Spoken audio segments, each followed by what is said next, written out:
ברשות מראה ורבותיי, לישמת רבי מרדכי בן מחר, רבי מסעוד שמעון בן ג'וליאט, לישמת Philippe Yitzhak ben Abraham, qui a été sauvagement assassiné pendant l'hyper caché à Erev Shabbat. J'ai tenu à venir ce soir et faire un cours de Torah à la Nishmat, ce tzaddik, alav shalom, Rabbi Mordechai ben Maha, Marciano alav shalom, qu'on pouvait beaucoup apprendre de lui. Et cette émounat hachamim qu'il avait, c'était une émouna pshuta et simple.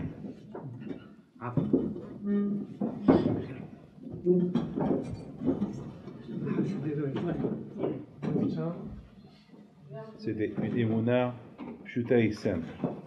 Et tout parce qu'il s'appelle Mordechai. Alors on va parler un peu sur Mordechai et Yehudi. Je voulais coller un peu les deux noms. Tout d'abord, il y a une Gemara qui dit pourquoi le mont Sinaï, il s'appelle Sinaï. Et la Gemara, elle répond, elle dit que lorsque Hachem il a donné la Torah à Israël, Sin'a yarda la'olam. Une haine est descendue dans le monde. Sin'a, une haine. Sinaï du verbe Sin'a, une haine. Alors, Bémet, on réfléchit un peu, on pose une question. Pourquoi cette Sin'a? Pourquoi cette haine? Contre Hachem, il leur a proposé la Torah. Il leur a dit, est-ce que vous voulez la Torah? Ils ont dit, non, on ne veut pas la Torah. Donc, quelque part, ce n'est pas la faute de Am Israël. Pourquoi cette haine? Pourquoi cette Sin'a? Une haine gratuite, comme ça. Et quand je leur a donné la Torah, ils voulaient la Torah, ils ont dit non, on ne veut pas. Alors, vous ne voulez pas la Torah, shalom. Alors Hachem l'a donné à Israël. Non. Alors, a priori, on dirait que lorsque Hachem il a donné la Torah, et à Israël ils ont dit Na'aseh v'nishma sin ayad al-olam. Une haine est descendue dans le monde. Quelle est la raison? Et la question que j'aurais bien posée, pourquoi cette Sin'a? À l'aise, pourquoi? C'est un comme ça, une Sin'a, et descend comme ça, une Sin'a. Au contraire.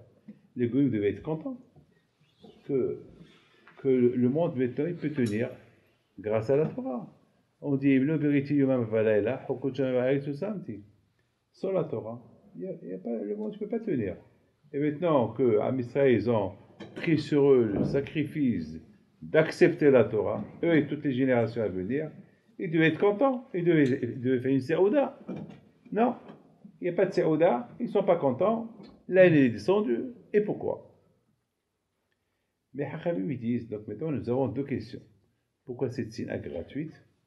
Quelle est la raison? Et il faut qu'on comprenne pourquoi. Il faut savoir une chose, que toujours,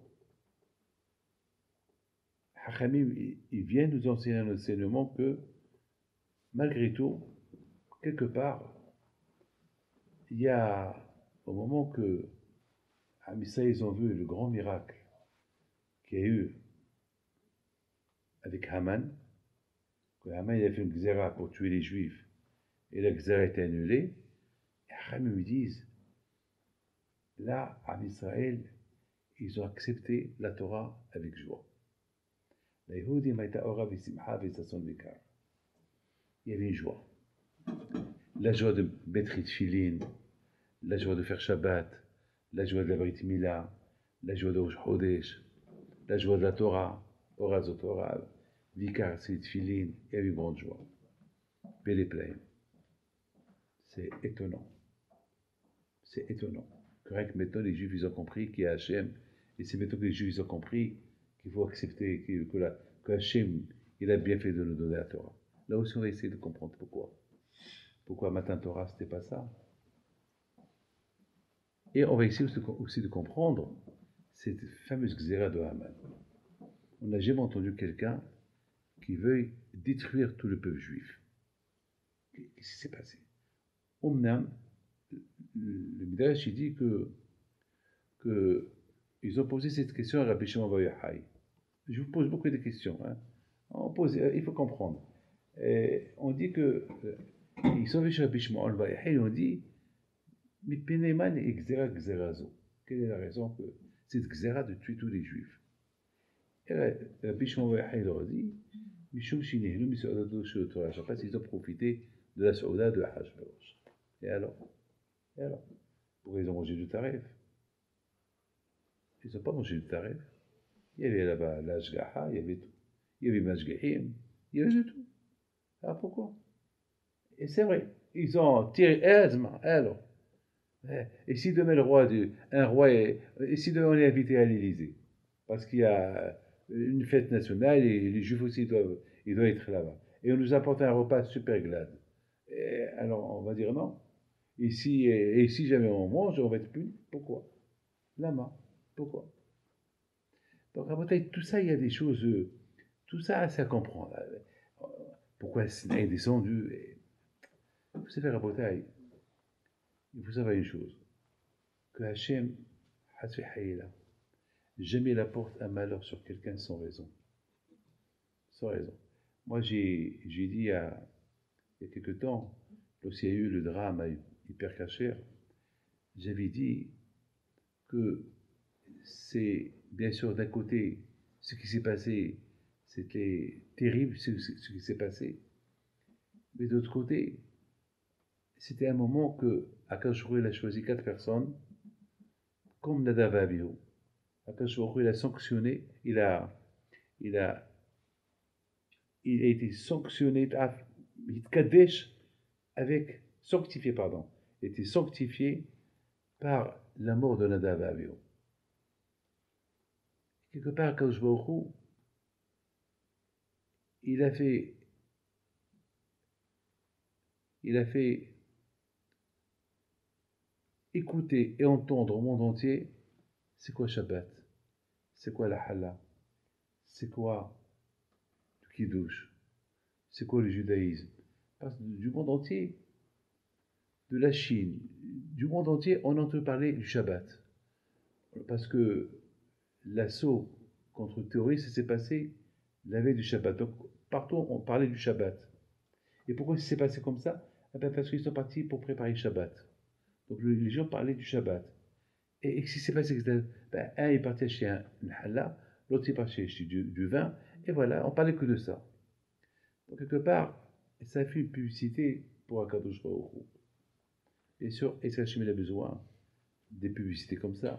Dès c'est une xéra. Une xéra que nous, on ne peut pas savoir la grandeur et la valeur de cette xéra. Akadosh Baruch Hu, lorsqu'il prend les meilleurs, il les prend pour une cause. Donc maintenant, il y avait une xéra, et ça s'est passé à Shabbat. Vous voyez pas que cette semaine, il y a un film du Hafetz Haïm qui a été filmé il y a une centaine d'années. Pendant 100 ans, était jeté dans un grenier en Amérique. Et quelqu'un l'a trouvé comme ça, l'année dernière, il y a une semaine. Aujourd'hui, je me suis posé la question, mais pourquoi ce petit film de Hafetz Haïm, il a réapparu presque 100 ans plus tard? Pourquoi? Qu'est-ce qui s'est passé? Vous croyez? Bien sûr qu'il y a une raison. Mais pourquoi? Et on voit ce film de Hafetz Haïm, comment il marche. Et tous ces tzadikim qui l'ont suivi. C'était à l'époque, c'était pour un rassemblement pour renforcer le judaïsme à l'époque en Pologne. Et on voit Hafetz Haïm comme il marche, les yeux par terre. Moi, je pense à ça. Je donnerais n'importe quoi pour voir comment Rabbi Haïm Pito, mon grand-père, marchait. Je donnerais n'importe quoi. Je donnerais n'importe quoi. Je sais pas quoi. Que quelqu'un me montre une seconde, Rabbi Haïm Pito qui marche. Ou alors lorsqu'il prenait un peu de niféha, s'il prenait un peu la tabac, je donnerais n'importe quoi. Et là, Baruch Hashem, là, on voit le Hafetz Haïm. Vous savez pourquoi? Parce qu'aujourd'hui, malheureusement, en Israël et dans le monde, il y a beaucoup d'Hachonara. Trop d'Hachonara. surtout cette période-là des élections, chacun, chacun veut battre l'autre. Chacun veut dire que c'est moi le meilleur. Rien que maintenant, Hafez Haïm, il a réapparu. Arrêtez de parler la Shona. Ça suffit. Et tout le monde croit. Mais bien sûr, chacun vient au nom de Dieu, au nom de la Torah. Mais le mal qui se fait autour de tout cela, il est énorme, il est grave. Je crois qu'on a perdu le respect des rabbins. Nous, au Maroc, on ne levait jamais les yeux sur un rabbin. On embrassait les mains de chacun. Et aujourd'hui, on prend les livres des rabbins, on les jette, on les brûle. Je ne comprends plus rien. Je ne comprends plus rien. Et je pense que, personnellement, le Hafez Haïm, il a fait que ce film-là, il soit caché, il soit caché quelque part et qui va réapparaître au moment qu'aujourd'hui il y a une guerre civile entre les juifs, mais une guerre pas civile, pas une guerre d'âme, mais une guerre de la bouche. Alors que Hafez Haïm, c'était un tzaddik qui criait contre le Lashon Hara. Quelque part, il leur dit stop, arrêtez, ça suffit, ça suffit. Donc, à Boutaï, dans toute cette histoire de toute cette histoire, la Rabotaï de Mordechai, Esther, Haman, Matan Torah, tout ça, il y a beaucoup de choses à apprendre. Tout d'abord, quelque part, quand je vois n'était pas très enchanté que les Juifs, ils ont accepté la Torah Béonès. Il n'était pas content. Pourquoi Béonès? Pourquoi Béonès? Pourquoi ils étaient obligés de recevoir la Torah malgré eux? Avec tous les miracles que Hachem a fait avec eux, c'est comme ça. Il n'était pas content à Kadosh Baruch Hu. Il n'était pas très heureux à Kadosh Baruch Hu. Donc je pense que c'est la raison pourquoi c'est une ayah d'Al-Aolam. La haine gratuite des nations contre les juifs, elle peut venir pour deux raisons. Lorsqu'on fait les choses comme ça, béhonès, alors quand je nous rappelle que je n'accepte pas que vous faites la Torah béhonès, comment on dit béhonès? Forcé, ou bien, Akash Baruch Hu, il n'admet pas aussi que que Am Israël, il essaie de se mélanger, même il essaie de se mélanger. Il n'accepte pas. Dans cette histoire-là de Mordechai et Esther, on voit quelque chose d'extraordinaire. On voit que Am Israël, ils étaient invités pour participer à la Saouda qu'il a fait à Hachverosh. Très bien, très bien. Ils sont partis. Mais vous savez combien il a duré la Saouda? 6 mois. Qu'est-ce qu'il y a à faire 6 mois à manger? Qu'est-ce qu'il y a à faire? 6 mois, c'est énorme. Bon, on dit, Hachverosh, il n'a rien à faire. Il est multimilliardaire, il a de l'argent, lui et Haman. D'accord. Mais vous, à Israël, ça suffit. Vous savez, c'est quoi une ihno? C'est un profit, un lent profit. Un très lent profit. Ça, c'est énorme. C'est énorme. Et sans raison en plus. Vous savez, dans la Kabbalah, on dit qu'on n'a pas le droit de faire une séouda sans raison. Il faut qu'il y ait une raison pour qu'il y ait une séouda. Et lorsqu'il y a des séoudas sans raison, il y a hibouta pour le onish, le onish, ça veut dire la punition, c'est avec hibouta kiver. Je ne veux pas vous faire peur. Il faut que. Ah, mais cette séouda ce soir, c'est une ishmat à la vache de Mordechai Marciano, ou bien il y a aussi un Dvar Torah. Donc c'est une séouda, quelle est une raison? Mais c'est une séouda sans raison. Alors là, les Juifs, ils ont profité du séouda sans raison. Et en plus, c'est une séouda que tout le monde était là-bas. Toutes les nations étaient là-bas. Donc il y a il y avait un risque comment ça s'appelle, d'assimilation. Donc il y avait, vous savez qu'à Israël, la grandeur d'Am Israël, les Badad, Ishkon, c'est-à-dire il ne faut pas qu'ils se mélangent. Parce qu'un mélange, peut être dangereux pour lui, pour Am Israël. Donc à Bouteille, c'est la raison que, il faut savoir, vous savez, c'est connu là. Alors maintenant, vous êtes d'accord avec moi pourquoi cette raison, Sin'a, elle est descendue. Cette raison, parce que quelque part, quand je n'étais pas heureux, les Israéliens, ils étaient forcés à accepter la Torah, et d'autre côté, je crois qu'il y a un bénéfice. Il y a quelque chose de bien qui est sorti de là. Vous savez quoi? Ce qui est sorti de bien de là, c'est que, quelque part, il y a il y a un Beni Ishai dans Bereshit. Il y a un Beni Ishai qui dit comme ça, que lorsque Yaakov Abinu, il s'est sauvé de Lavan,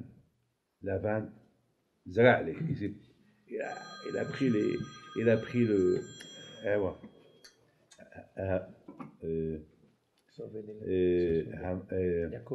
Yaakov Abinu, il se sauve, et voilà, Lavan, il le poursuit. Je me suis posé une question. Pourquoi Yaakov, tu te sauves? Où tu vas te sauver? Là-haut, là-haut. Et surtout, Yaakov, il n'était pas seul. Tabarakallah, il avait du bétail, la famille. D'après le Zohar, il avait 75 000 chiens bergers. 75 000 chiens bergers pour surveiller tout son troupeau. Vous imaginez que des millions il avait de troupeaux? C'était c'était comme une ville flottante, une ville qu'elle marche. Yaakov, tu te sauves. Mais il va t'atteindre, Laban. Quelle est la raison pour que tu te sauves? Et d'ailleurs, après quelques jours, Laban, il vient, il entend et il a arrêté. Et après, il y a cette fameuse question qu'il pose au Ben Ishai. Il pose une belle question au Ben Ishai. Que Laban, à la fin, il a fait la paix avec Yaakov. Il lui a dit, dis-moi, et où est mon Dieu? Ton Dieu? Quel Dieu? Ouais, ben tu m'as volé mon Dieu. Moi, je t'ai volé ton Dieu. Ah, celui qui a pris ton Dieu qui crève. Il monte. Il a insulté. Et malheureusement, c'est Rachel qui a volé les teraphim l'idole de, comment ça s'appelle, de Lavan. J'ai rien compris. J'ai rien compris de tout ça. J'ai rien compris de tout ça. Et à la fin, qu'est-ce qu'il dit à Lavan? Viens, on va construire entre toi et moi un mur, un pacte. On va faire toi et moi un pacte. Un pacte. Vous savez ce qu'est un pacte? Brit. Brit, ça veut dire comme un mariage. Un mariage. Un pacte, toi et moi. Un accord, même plus qu'un accord. Brit. Brit. Une alliance. Bon. Et c'est quoi l'alliance qu'ils ont fait? Toi, tu m'approches pas et moi, je t'approche pas. Ben Ishai pose une question. C'est ça l'alliance? Quoi? Une alliance, c'est hibour. Une alliance, c'est deux personnes qui mettent main à main. Une alliance, c'est que quelqu'un qui se marie une femme, il lui met la bague autour du doigt et il dit tu es ma femme. Là, c'est quoi? Quelle alliance ça? C'est une alliance qui n'a pas de sens. Une alliance, ne m'approche pas, je t'approche pas. Ça, c'est une question qu'il pose Ben Ishai. Vous savez, Rabotai, ce que j'ai réfléchi? J'ai réfléchi que finalement, Yaakov Abinu, et d'ailleurs, c'est ce qu'il a fait avec Esav. Yaakov Abinu, il a voulu montrer à ses enfants quelque chose d'extraordinaire. Il a voulu faire montrer à ses enfants une chose terrible, combien il faut faire attention. Ça veut dire que Yaakov Abinu, il a voulu couper contact, tout court, avec le grand-père de ses enfants, avec le père de ses femmes, qui s'appelle Lavan. Il voulait. Hein, c'est pour ça qu'il s'est sauvé. Il s'est sauvé parce que Yaakov, il sait qu'il va le poursuivre. Et au moment qu'il va le poursuivre, et c'est là qu'ils vont régler les comptes devant tout le monde. Et c'est comment ils ont réglé le compte devant tout le monde?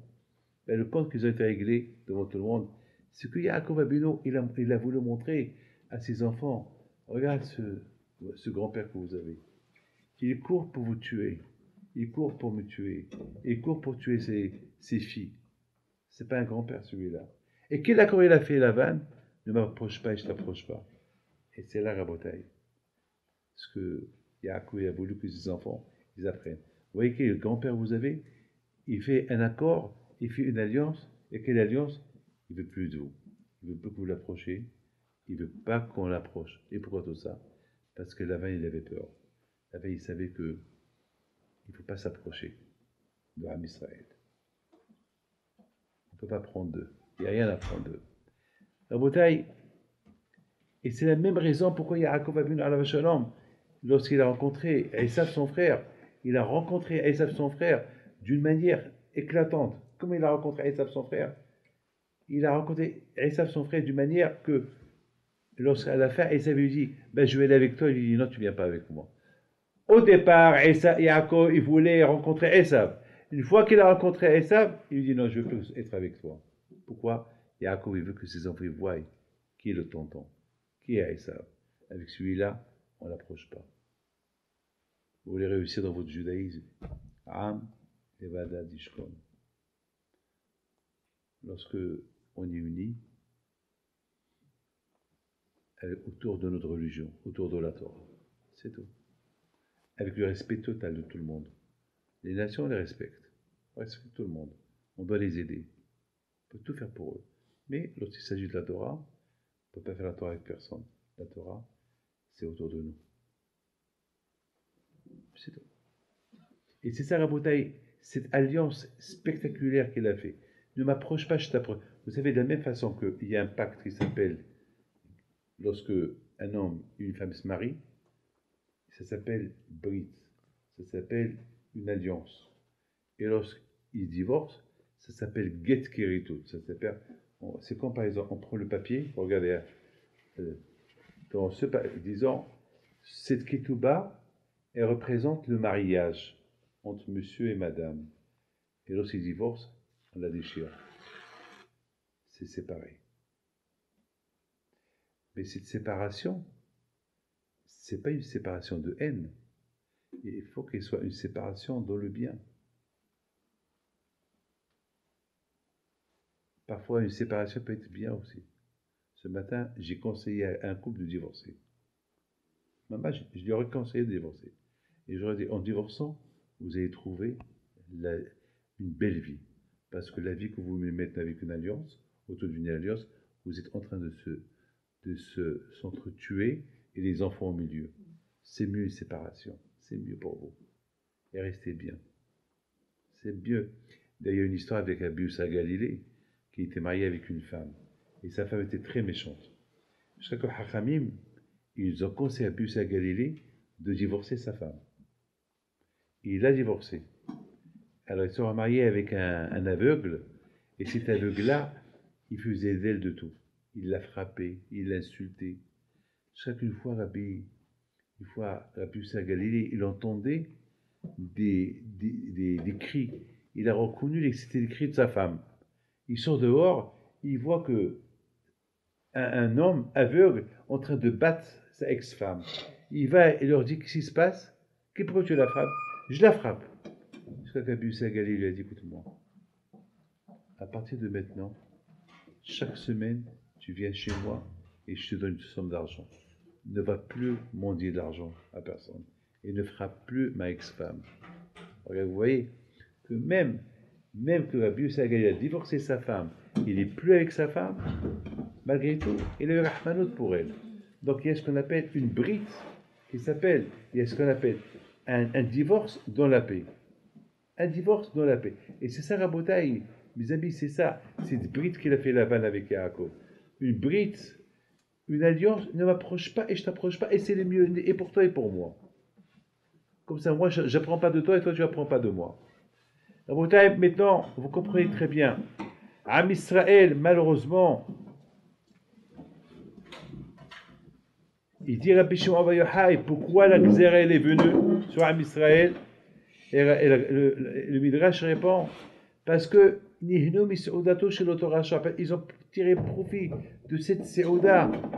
Parce que dans cette Seouda, elle a créé quoi cette Seouda? Qu'est-ce qu'elle a créé? Cette fête qu'il a fait à Hachverosh, en invitant les Juifs, ça a créé quoi? Eh bien, ça a créé Hachverosh qui est devenu anti-juif, et ça a créé, comment il s'appelle, Haman, qui a voulu détruire Torah Israël. Voilà les conséquences. Pourquoi la Torah a été donnée, lorsque la Torah a été donnée à Sinaï? Pourquoi Sinaï? Sinaï Yada l'Olam. Eh bien, quelque part, Hachem, il a fait d'une manière, pourquoi Israël ne se mélange pas? Il faut qu'il y ait la haine. Il faut qu'on nous déteste. Vous savez, une fois, il y a une hôtesse de l'air une fois, presque elle s'est énervée sur moi, parce que je n'ai pas voulu manger le repas. Parce qu'il n'y avait pas de repas cachère. Alors elle m'a proposé du fromage, j'ai dit non. Alors, j'ai des fruits de mer, j'ai dit non. Alors, elle m'apporte des fruits coupés, j'ai dit non. Pourquoi? Alors, elle me dit, pourquoi? Je dis, fromage, il n'est pas cachère. Fruits de mer, il y a certains fruits de mer qu'on n'a pas le droit de voir. Alors, et les fruits, parce que vous avez coupé les fruits avec, je ne sais pas avec quoi vous avez coupé les fruits. Elle m'a vu d'un air très méchant. Alors, ça veut dire, vous ne voulez pas manger? Je dis, madame, ne vous énervez pas, je ne vais pas manger. Mangez-vous. Je vous demanderai pas à manger. Allez, mangez. Prenez ma place. Voilà, business class. Prenez, asseyez-vous. Moi, je vais servir. Allez, mangez. Mangez. Mais elle s'est énervée. Parce que je n'ai pas voulu manger. Qu'est-ce que vous voulez que je fasse? Sin'a yarda la olam. Vous ne voyez pas que tout ce que la France veut la France que tout le monde y soit à égalité, à laïque. C'est pas possible. C'est pas possible. C'est pas possible. On peut pas. On peut pas. Alors, ils sont comme des fous. Ils sont pas contents. Il y a... Alors, je vous raconte une petite histoire. Une fois, j'ai dit à Léo Haddad, je vais me trouver un ophtalmo. C'était j'ai commencé à voir que j'avais besoin des lunettes pour avoir de prix. Alors, je lui dis, mais surtout, je veux un homme. Un homme. C'était à Lyon, il y a peut-être 15 ans, 20 ans. Alors, on va au rendez-vous. C'était un vendredi, jamais je voudrais ça. C'est une femme qui nous ouvre la porte. Et bonjour. Je dis, madame, je m'excuse. Je dis, Léon, attends, c'est quoi ça?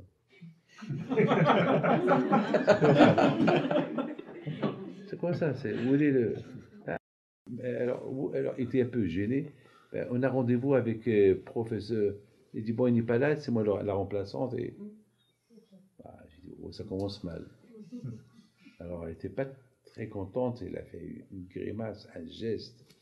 Pas beau du tout, parce que je n'ai pas serré les mains. Elle me dit, alors maintenant, je vais avoir un problème avec toi. Je dis, pourquoi? Il me dit, ah ben, pour scruter vos yeux, il faut que je touche. Je dis, ben, vous pouvez toucher. Alors, quelle différence? Pourquoi pas les mains et le visage, oui. Parce que c'est la barbe qui gêne, je veux toucher la barbe, mais je vais être obligé de toucher les yeux. Madame, vous pouvez toucher. Et les mains? Non. Et pourquoi? Parce que les mains, je ne suis pas venu pour soigner les mains, je suis venu pour soigner les yeux. Alors les yeux, voilà, ils sont entre vos mains. Mes mains, ils sont entre les miens. Voilà. C'est tout. Elle était dur. Je ne sais pas, d'ailleurs, après elle, je suis parti voir un autre. Parce que je n'ai pas aimé sa réaction. Je sais pas. Ça la gêne. C'est dur. Quand je vois c'est pour ça, Sin'a yarda la olam. Parce que la Torah, elle nous rend différents de tout le monde. Ne touche pas à ça, ne fais pas ça, ne mange pas ça, ne regarde pas ça. C'est dur.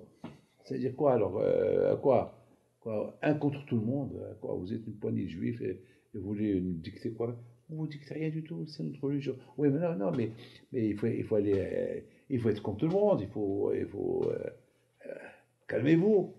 Comment on peut se calmer? On peut pas se calmer. C'est Hachem qui a voulu qu'on soit comme ça. Hachem, il a fait exprès. Mais de l'autre côté, mes amis, il faut comprendre une chose, que Bedafka, c'est grâce à la Torah, c'est ça qui a fait qu'on n'a pas été assimilé. C'est grâce à ça. Vous savez que le grand rabbin d'Israël, le rabbin actuel, lorsque on s'est rencontrés au Mexique, il nous a raconté quelque chose de spectaculaire. Écoutez, il nous l'a raconté. On a fait un grand cours ensemble. On a inauguré un Beth Midrash, donc on était ensemble. Et il a raconté que il y a quelque temps, il y avait un séminaire. Il y avait un séminaire en Ukraine, non pas en Ukraine, en Russie, je crois. Un séminaire des rabbins européens. Et bon, ils étaient là-bas, tout le monde était là-bas. Bon, après le séminaire, c'était le président Poutine qui devait clôturer avec une petite conférence de presse. Il va, et il y avait là-bas le grand rabbin d'Israël actuel, et il y avait 200 rabbinim de l'Europe, et d'Israël aussi. Et voilà, il a commencé à parler avec eux du sport, la chasse, ce qu'il aime faire. Ils ont beaucoup, beaucoup parlé. Il parle pendant 1 heure, il parle de tout. Et à un moment donné, il leur dit, je vous pose une question. Vous savez que vous, les Juifs, vous êtes encore là, hein, alors que la culture grecque a disparu, et les Babylones, et les Assyriens, et etc. Il a commencé à mentionner, et vous, les Juifs, vous êtes encore là. Est-ce que vous savez pourquoi Zamak, lui, il veut leur donner une leçon. Mais tout le monde, ils écoutent. Le grand Israël, il y a quelqu'un qui lui explique. Il dit non, non, qui nous donne lui une réponse. Et vous savez, il n'y a que le peuple d'Israël, le peuple juif. Vous savez pourquoi? Alors ils lui ont dit pourquoi? Parce que vous avez la Torah. Ça, c'est le grand rabbin d'Israël qui a raconté ça. Ce qu'il a lui entendu du président russe Poutine. Parce que vous avez la Torah. Et la Torah vous unit. Et la Torah, il vous sépare. C'est ce que je suis en train de vous dire. Il a dit ce que je suis en train de vous dire. C'est que moi, j'ai préparé ça avant que lui, il a dit. C'est-à-dire que pourquoi Sinaï s'appelle Sinaï? Sinaï Yardala Olam. Qu'est-ce qui s'est passé à Sinaï? Hachem a donné la Torah. Et c'est quoi cette Torah qu'il a donnée? Ben, c'est Torah qu'il a donnée qui nous rend différents de tout le monde. C'est ce qu'ils n'ont pas admis, les gens. Pourquoi? Mais la réponse, elle est, parce que c'est ça qui va nous sauvegarder. C'est la Torah qui va nous protéger. La Torah Magina Matsuri, elle nous protège pour rester toujours unis. Là, on a été, on a pris avec nous le Sefer Torah. On est parti au Maroc, en Algérie, en Tunisie, en Pologne. Là, on a été. Lorsqu'on a été, les Romains, ils nous ont chassés d'Israël, on a pris avec nous la Torah. Et là où on est, il y a la Torah avec nous. Et cette Torah n'est pas facile. Elle est dure. Mais c'est elle qui nous conserve. Au moment qu'Am Israël, ils ont voulu vivre comme tout le monde, alors quelque part, comme c'est écrit dans Batimale Aritzotam, il y avait des Juifs en Égypte partout. Après que c'est écrit, bah, écoute sous mes pieds les Israël. Lorsque les Égyptiens ils ont vu que les Juifs ils étaient de partout, tout de suite ils ont commencé à les battre. Ils ont commencé à les frapper. Pourquoi? Parce que ça, c'est Hachem qui a fait ça. Hachem il a fait au moment que veut se mélanger, eh ben, il nous rappelle vous êtes mes sujets, vous êtes mon peuple. Hachem il a juré que jamais il laissera Am Israël disparaître. Et au moment qu'il veut s'assimiler, il veut aller vers une assimilation, et Akash Baruch Hu, il vient, il nous rappelle, non, Atkan, il faut arrêter, stop. Et c'est raison, maintenant on comprend très bien que, et c'est extraordinaire, que l'Égypte, ils ont commencé Bémet à faire travailler les Juifs avec les travaux forcés uniquement au moment que les Juifs, ils ont commencé à aller de partout, ils ont commencé à aller dans les théâtres, ils ont commencé à en tirer profit de cette puissance Égypte de l'époque qu'il a bâti Youssef Hatzadik. Là, vite, les Égyptiens, ils n'ont pas accepté.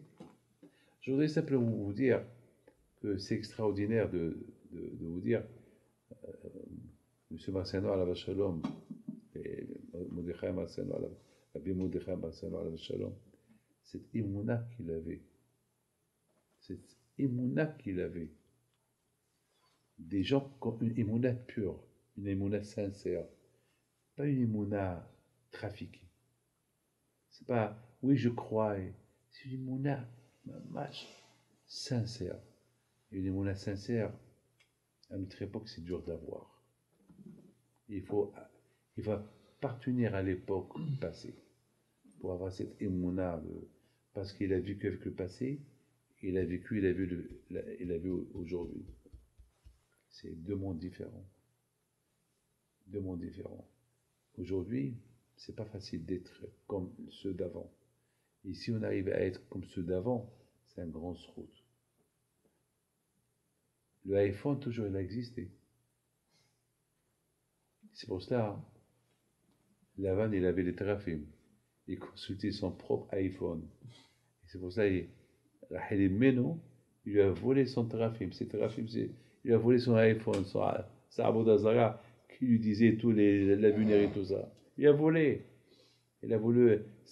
Rachel Meno, il a s'est moqué un peu de son père. Papa, tu consultes toujours ton internet, ton iPhone, tu consultes toujours ton truc là. Non, mais tant que tu l'as pas, tu es perdu. Tu es perdu là. Quelque part, mes amis, je m'excuse de vous le dire, il y a beaucoup. Vous savez, je reçois les gens et j'écoute les problèmes du matin au soir. Du matin au soir, j'entends des problèmes, des problèmes, des problèmes. Et je peux vous dire que malheureusement, il faut beaucoup faire attention avec toute cette technologie d'aujourd'hui. Je ne dis pas qu'elle est mauvaise, elle est bonne. Elle est bien si on sait s'en servir avec bien. Mais si on ne sait pas s'en servir avec ces technologies, ça peut détruire les maisons, ça peut détruire les enfants à chimichement. Ça peut apporter beaucoup de mamaches, de gzéron dans les maisons. Et c'est la raison pourquoi, quelque part, Akadosh Baruch Hu, lorsqu'il a donné la Torah, il a créé qu'il y ait une haine des nations contre nous. C'est lui qui a voulu qu'elle soit. Alors, on a donné méthode deux réponses. Une, parce que à Israël, ils n'ont pas accepté la Torah avec ratson, avec volonté. Ils étaient forcés d'accepter. Et d'autre côté, c'était un bien pour nous, un bien pour qu'il y ait une séparation. Comme qu'il a fait à Jacob et Laban, ils se sont séparés librement. Un pacte, une alliance de non-approche l'un à l'autre, comme un guet qui se fait, mais dans la paix. Un guet, on était unis, on reste toujours unis, mais déchirés, c'est-à-dire dans la paix.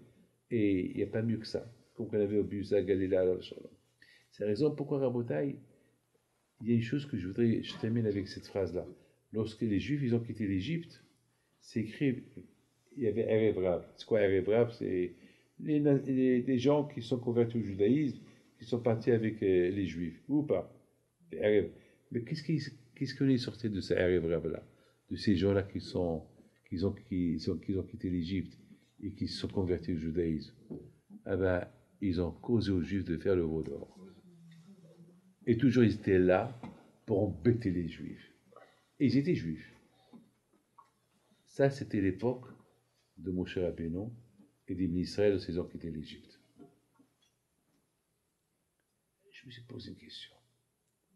Ils ont vu des miracles.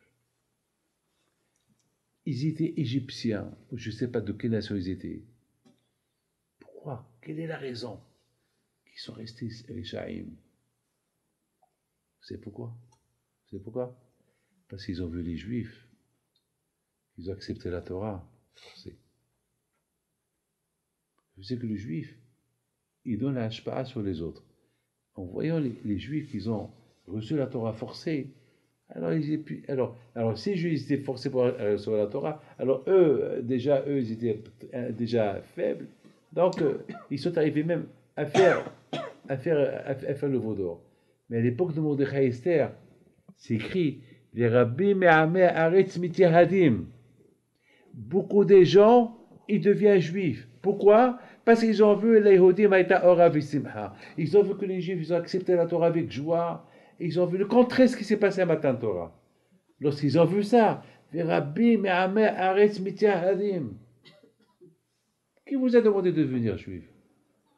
Hier, ils ont voulu tuer les Juifs, et aujourd'hui, ils sont devenus juifs. Qu'est-ce qui s'est passé? Parce qu'ils ont vu la émet. Ils ont vu la vérité. Ils ont vu qu'Am Israël, qui Hadou qui moi, qui mou qui blo. Ils ont vu qu'ils ont regretté cette séoda qu'ils ont profité. Ils ont compris que c'est pas ça la Am Israël, Am Lebadad. Eh ben, ils ont compris que lorsqu'Am Israël, ils veulent vivre autour de la Torah, alors Alors, la vie, elle est différente que. J'ai dans mes mains la canne de Rabbi Haim Pido alav shalom. Voilà, c'est une canne. Alors, vous voulez savoir l'histoire de cette canne? Cette canne-là, c'est un miracle. Elle était parmi.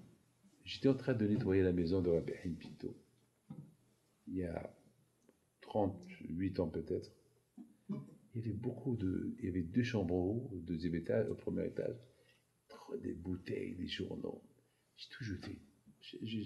D'ailleurs, j'étais jeune encore. Peut-être j'ai jeté des choses qu'il ne fallait pas jeter. Non. Mais cette canne-là, aussi je l'ai jetée.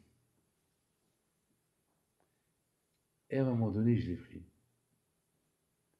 Et je commençais à pas jouer avec. C'est vrai que Bimir Pinto, à la vache, mon oncle, il me dit, mais c'est peut-être où tu l'as trouvé? Il dit, ah, le Bordeaux d'Isdek, c'est la canne de ton grand-père. Ça, c'est rien qu'un objet. Les objets des tzadikim. C'est quoi un objet des tzadikim? Ça, c'est rien du tout. Par rapport au tzadik lui-même, qu'est-ce qu'il était? C'est rien qu'il portait cette canne. Rien qu'il a porté. Il a porté dans ses mains. Et qu'est-ce qu'on dit?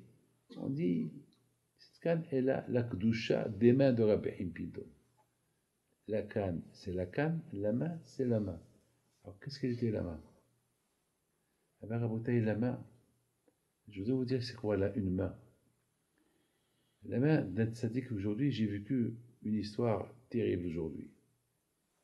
Il y avait une femme qui vient chez moi. Aujourd'hui, je recevais des gens, elle vient chez cette femme, elle me dit, mon mari devait venir, et je ne sais pas, alors je suis là, mais il n'est pas là, et je suis là, mais on s'excuse qu'il n'est pas là. Bon.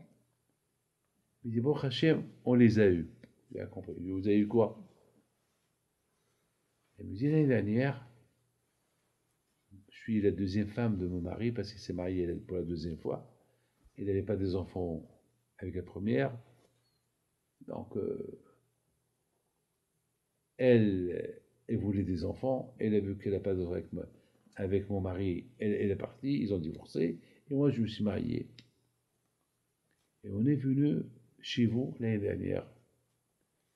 Et mon mari, il a dit, je veux que par le zéro de Rabbi Haim Pinto, que j'ai 2 enfants. Ah, je me rappelle. Alors, il les a eus? Ben oui, il les a eus. On a eu 2 enfants. Et elle me dit, vous vous rappelez ce que vous lui avez dit? Oui, je me rappelle. Je me rappelle, je lui avais dit l'année dernière. Comment? Comme ça, tu pars, tu veux 2 enfants? Pourquoi les enfants, ça se commande? Pourquoi tu es ici à McDonald's ou tu es ici à. Donne-moi 2 sandwichs, l'offre, donne-moi ça. Mais attends, tu es hyper caché, je veux ça. C'est quoi ça? Je veux 2 enfants.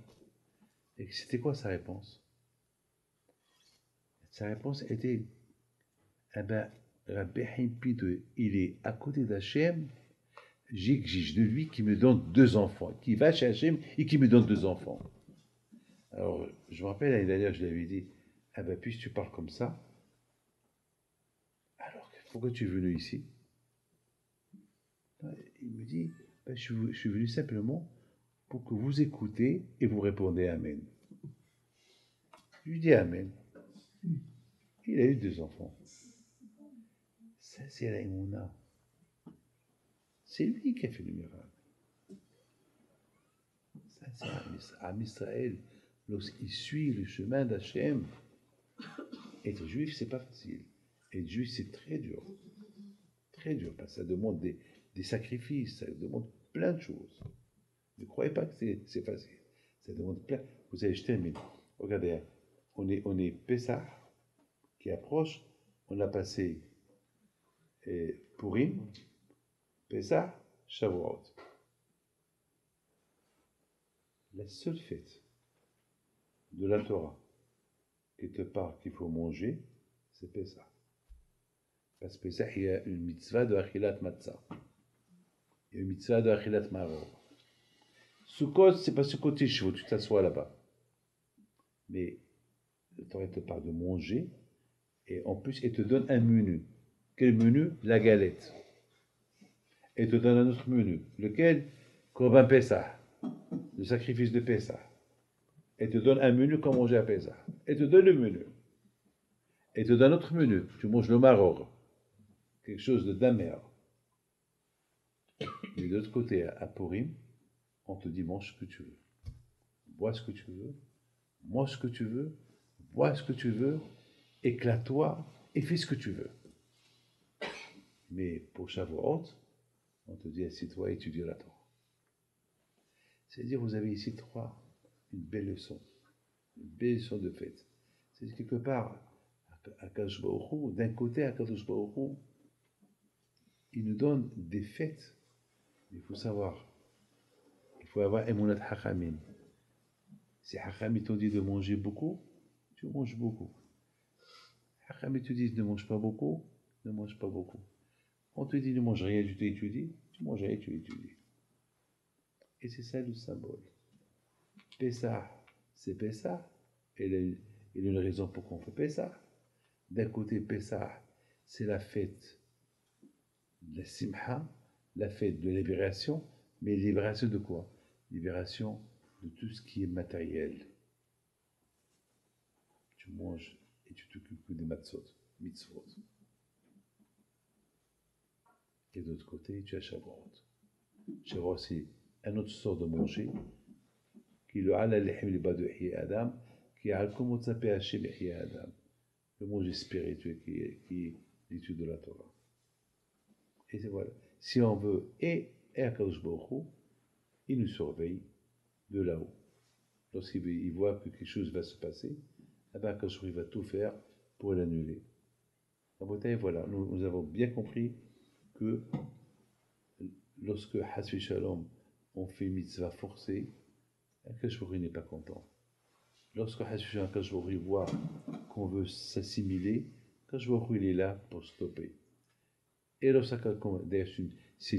c'est ça la shvoua que Hachem il a juré à Abraham. Parce qu'un jour il a dit, Abraham il dit à Akadosh Baruch Hu, Bosh Olam, merci pour Eretz que tu me donnes, merci que tu m'as choisi, merci, merci, merci. Avabem Ma'eda. Mais comment je vais savoir que toi Hachem, qu'Am Israël ne va pas s'assimiler? On est une famille, une petite famille, dont parmi les nations, c'est impossible. Vous savez, à Taroudan, au Maroc, il y avait un seul juif. Une fois qu'il y avait la grande Aliyah du Maroc, ils sont partis en Israël, au Canada et tout, et dans la ville de Taroudan, il restait un juif qui s'appelle Youssef. Alors, les gens, ils l'appelaient Isho. Youssef. Beisho, il l'appelait. Et partout, tu entends Beisho. Il y avait un Marocain qui a demandé à quelqu'un, احنا بزاف د اليهود هاد البلاد عاونا باليهود cette ville elle est pleine de juifs كلهم اسمهم يشو et tout le monde il s'appelle Yisho. Ils lui ont dit non, il y a un seul. Comment il y a un seul? Mais partout j'entends Yisho. Il y a un seul, mais tout le monde jure que par lui. Et tout le monde, il n'y a pas un qui ne connaît pas Yisho. Youssef, il bat Yisho. Tout le monde parlait que de lui. Maintenant, Abraham a dit à Akadosh Baruch Hu, mais comment je vais savoir quand ça va tenir? Il a dit, n'aie pas peur, on va donner une expérience. Ils vont grandir dans une nation très grande qui s'appelle l'Égypte. Et là-bas, ils vont devenir une nation. Et je te promets, tu vas voir. Et je vais les libérer. Et de là-bas, ça y est. Israël s'est formé comme une nation en Égypte. Si on devait avoir le passeport, on devait avoir tous ces passeports égyptiens.